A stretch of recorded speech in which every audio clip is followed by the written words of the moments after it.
Good afternoon again. As John mentioned, certainly want to give an overview of American Makes Education Workforce Development, talk a little bit about where we are and things we're working on, as well as, most importantly, engagement opportunities for you all with us in education workforce development here at American Makes. So we currently have 12 active projects within the portfolio, 6 new projects launching very soon in the coming months.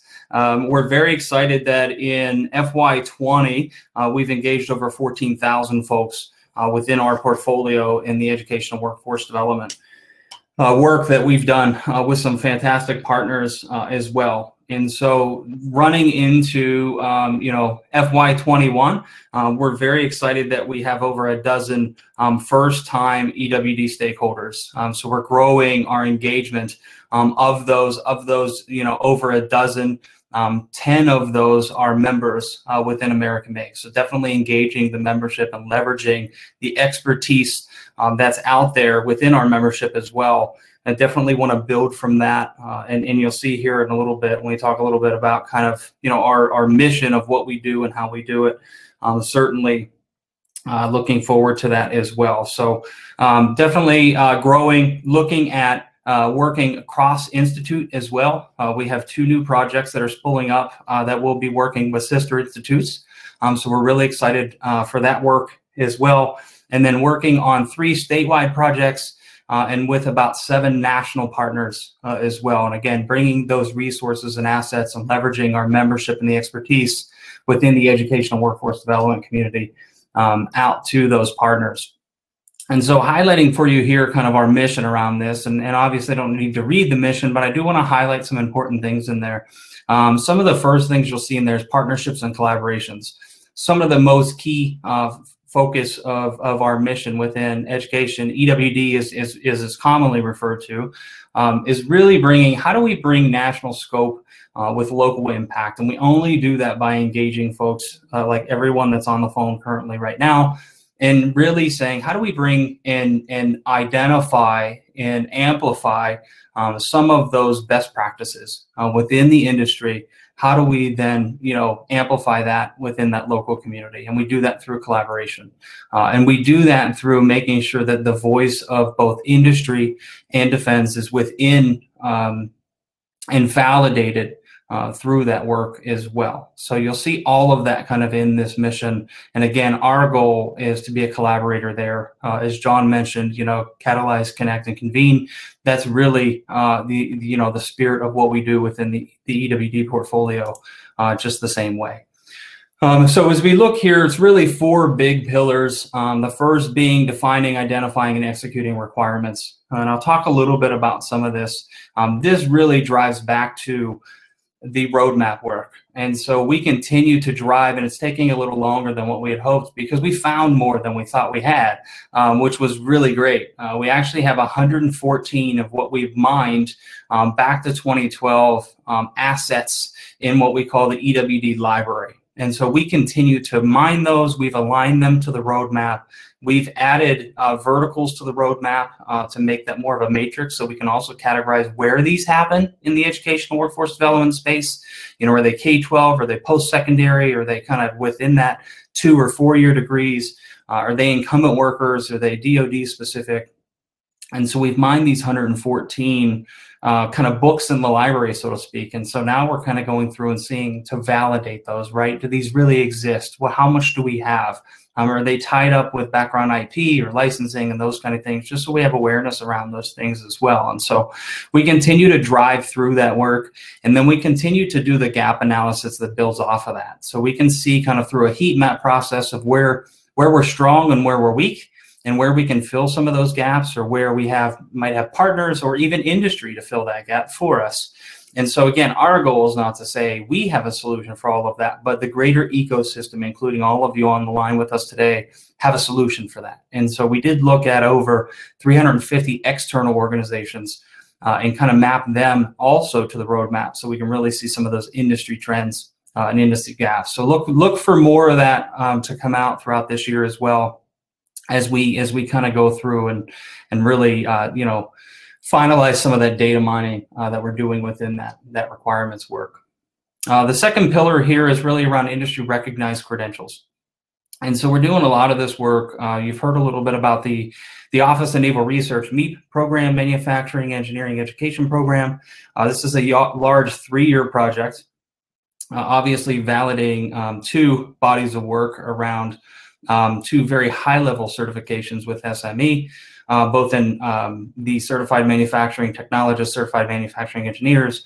But as a pillar of the work we do is looking at validating that work through the membership, through our ecosystem, to make sure that these are the skill sets, these are the competencies, these bodies of knowledge are what makes sense to the industry and the industry at large within additive manufacturing.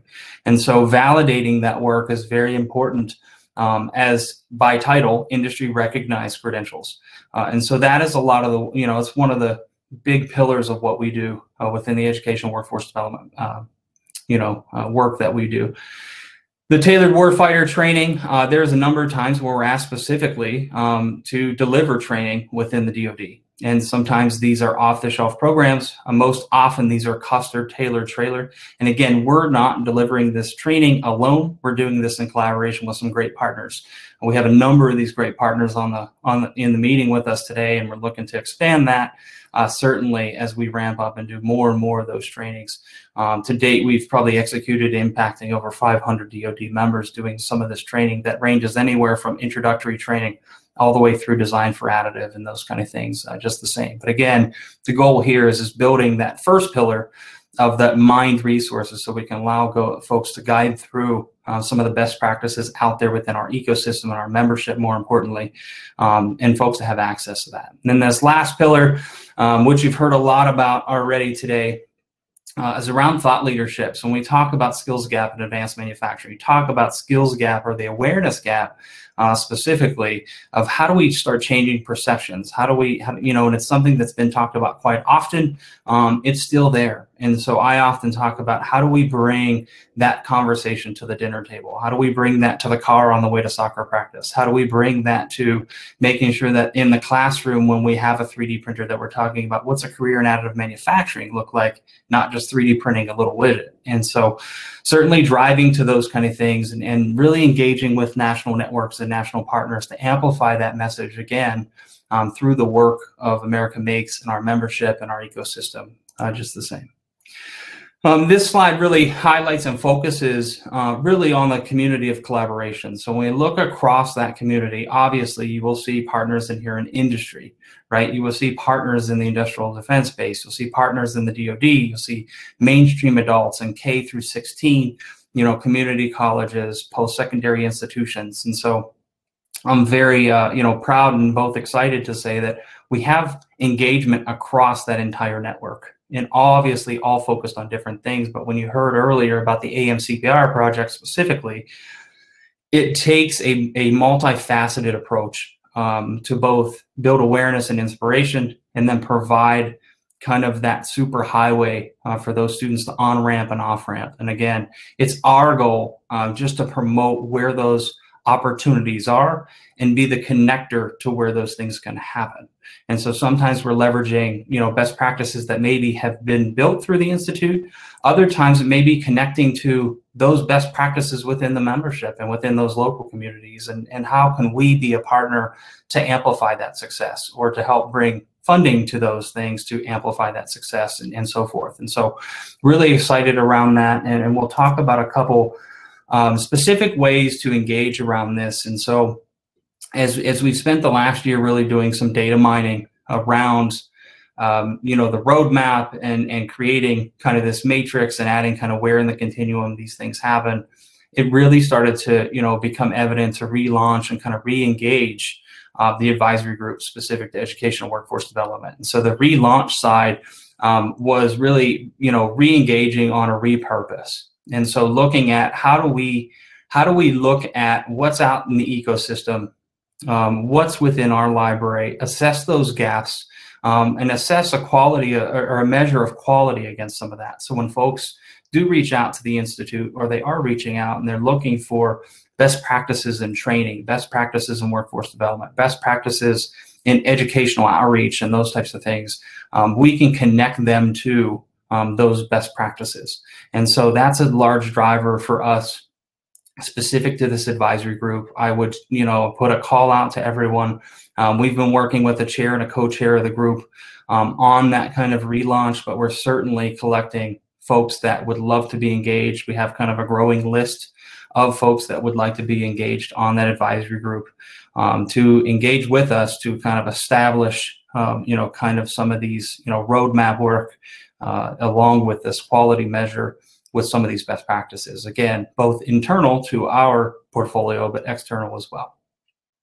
There is a number of project steering committees. So when we look at leadership within these projects, and we talk about the Office of Naval Research and the MEAT project specifically, there's a project steering committee that drives that. That's not just a group of employees. It's just like, as John highlighted, our work within working groups and advisory groups, all of these projects have steering committees. And so the ONR MEAT project, for example, that steering committee made up of 20 members across industry, small, mediums, and large, as well as DoD representation, is 3/4 membership of America Makes. And so we have a current opportunity. You heard this from this morning from Lieutenant Governor Houston about the work within Ohio. We're really excited to have a project launching in Ohio that we're kind of calling the Ohio Secondary Additive Manufacturing Training Network. And this is working specifically in secondary education, building up a network of 10 schools around the state. And this is not only deployment of technology, but more specifically training of educators, deployment of industry vetted content and credentials, as well as training for counselors, training for principals, opportunities for open house events and engagement with industry, doing teacher externships as well. So we are recruiting for those folks that are located in Ohio and that would both like to be part of that project steering committee, as well as engage and open your doors to be a mentor, support, schools within the state of Ohio. There's a great opportunity there. Another great opportunity there specifically is with the Girl Scouts. And so we will be creating an America Makes patch, mapping all of the Girl Scout badges to additive manufacturing, and an opportunity where if young ladies use additive manufacturing in 3 or more of their STEM badges, they will receive an America Makes patch. And so we're building the playbook and launching that in Ohio first, and then we will have that playbook to kind of take out to your local community as well. So we're looking for mentors in that project, and I know we have a fantastic group of women that can drive mentorship with those young ladies and young leaders as well.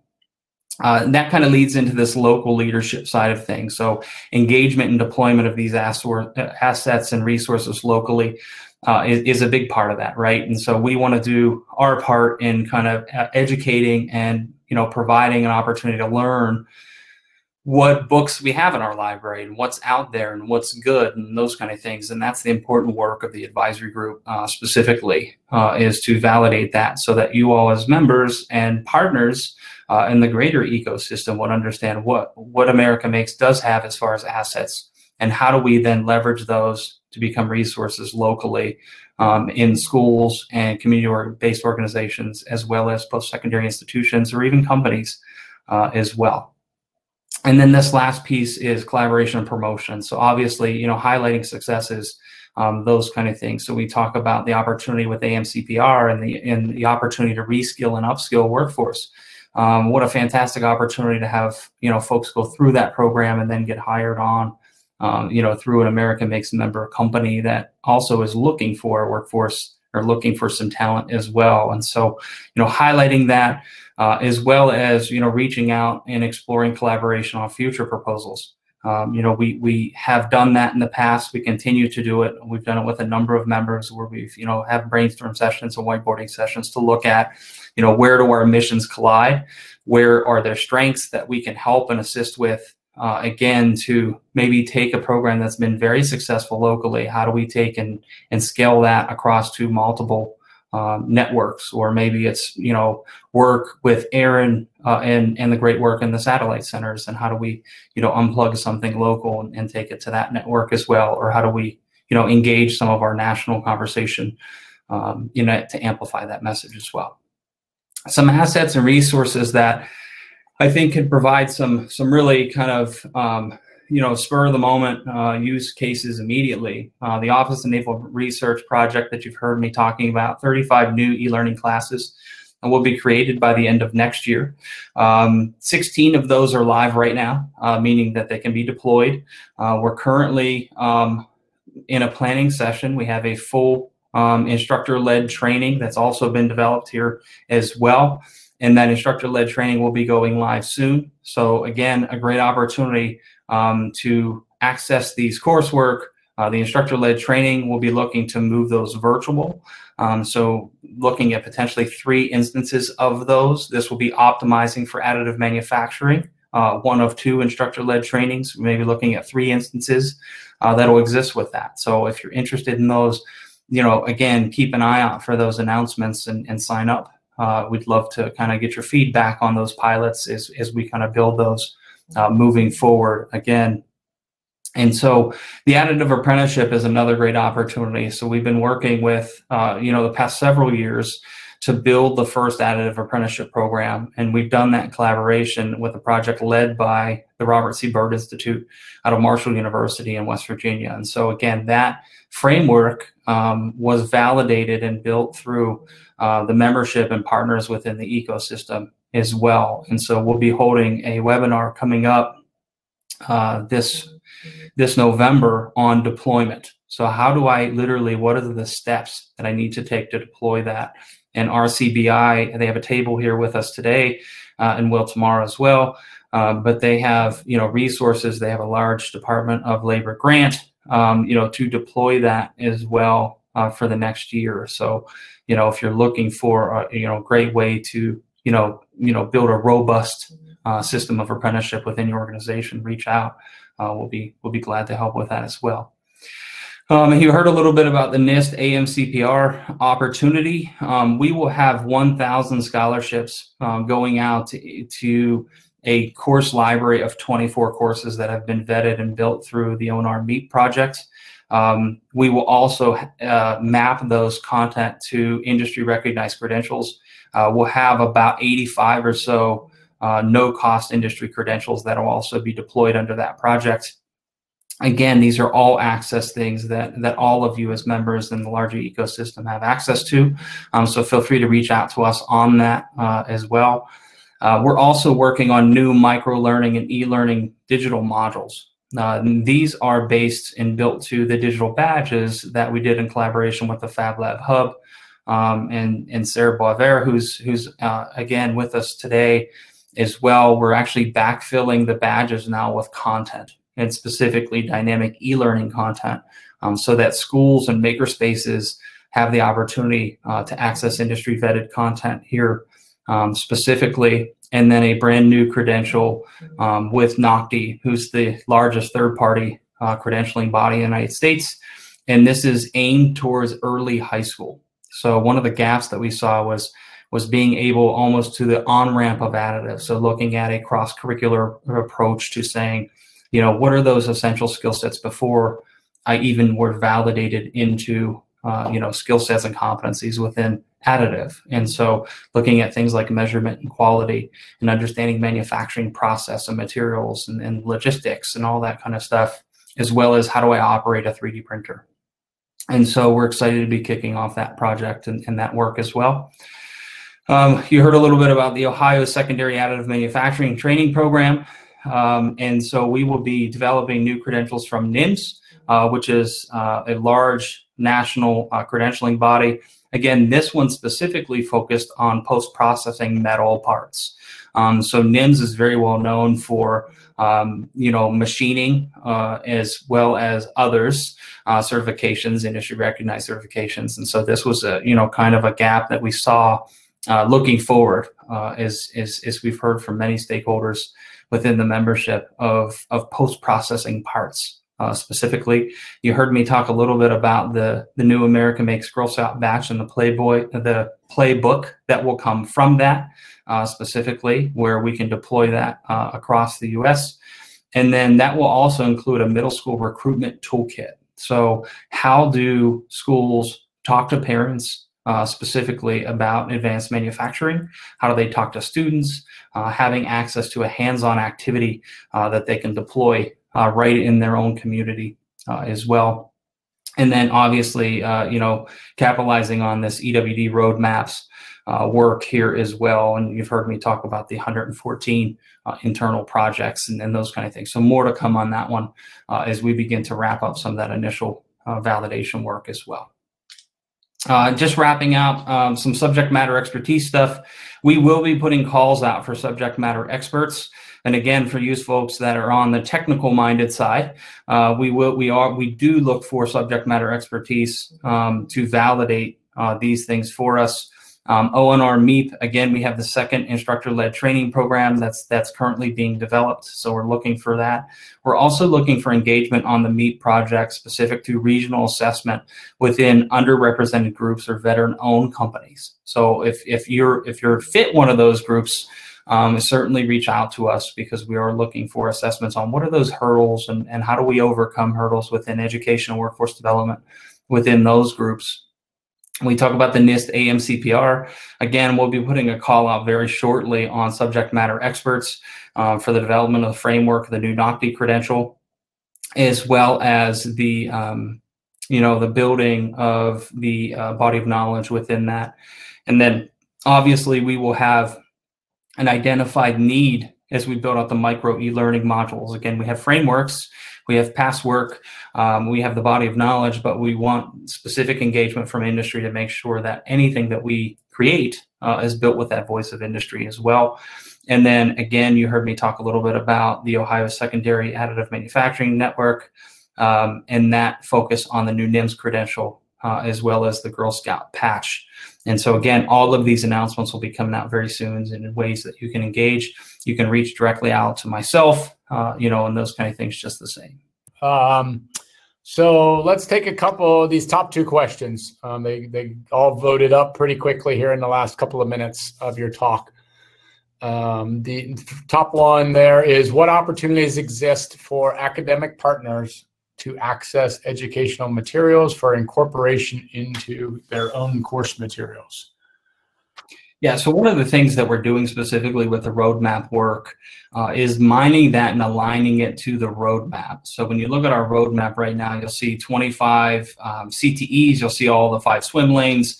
One of the things that we did was we started adding verticals to that to make it a matrix so that you could very quickly see, okay, I'm looking for instructor-led content in the post-secondary environment, and you would be able to access everything in that cell or that quadrant.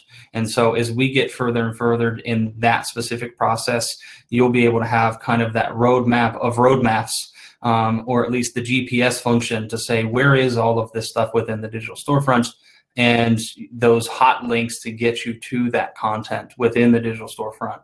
But we needed to mine that data first to know where it was, as well as kind of run it at least through a quality filter to make sure that we had all of the essential components as well. Good deal. And next one, or I'll say last one, is there standard practice to defining and achieving board adoption for or of industry recognized credentials? And that second question is, I think a little different. How can folks get engaged? Which you covered a little bit at the end, but. Yeah, there are several very standard practices through international bodies of standards of credentialing, and so some of those are within ISO or ANSI standards as well on content development. And again, our goal is not to be the standards-based organization, but to be the body that can help validate or build the framework of that content.